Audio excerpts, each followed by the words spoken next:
శాసనమండలిలో మళ్లీ గందరగోళం. పోడియం దగ్గర ప్లెకార్డులతో వైసీపీ నిరసన. మెడికల్ కాలేజీల అంశంపై చర్చకు పట్టు.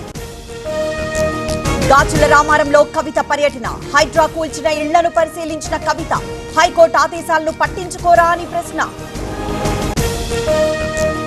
ఇంద్రకీలాద్రిపై దుర్గమ్మను దర్శించుకున్న అనిత.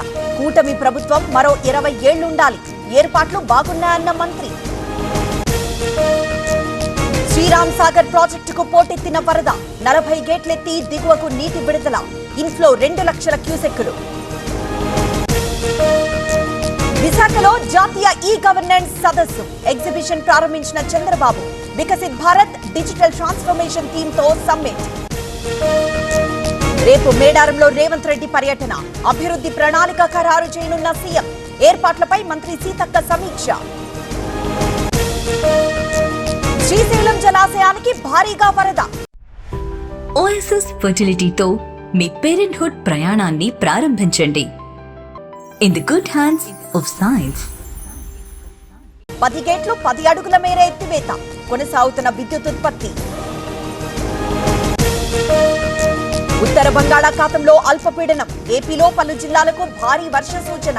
25న మరో అల్పపీడనం ఏర్పడే అవకాశం.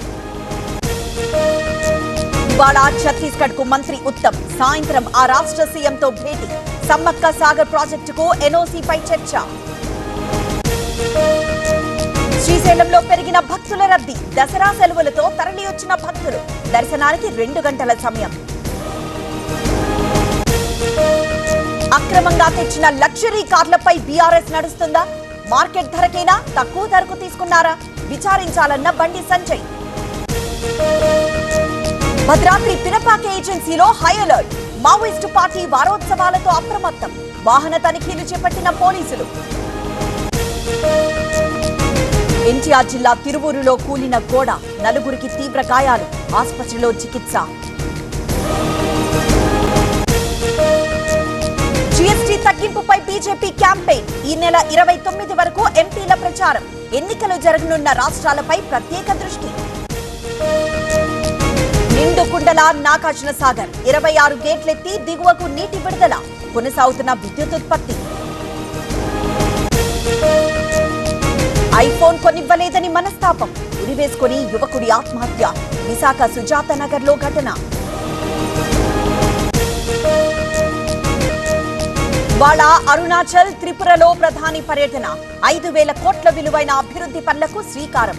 వివిధ వర్గాల ప్రతినిధులతోనూ మోదీ భేటీ. ఆపరేషన్ సింధూర్ ఇంకా ముగిలేదు. పాక్ ఉగ్ర కుట్రలు కొనసాగిస్తే బదులిస్తాం. మొరాకో పర్యటనలో రాజ్నాథ్ సింగ్ కామెంట్స్. స్టాక్ మార్కెట్లపై H1B ఫీజుల ఎఫెక్ట్. భారీ నష్టాల్లో ఐటీ కంపెనీల షేర్లు. లాభాల్లో ఆటో, సిమెంట్, మెటల్ రంగాలు.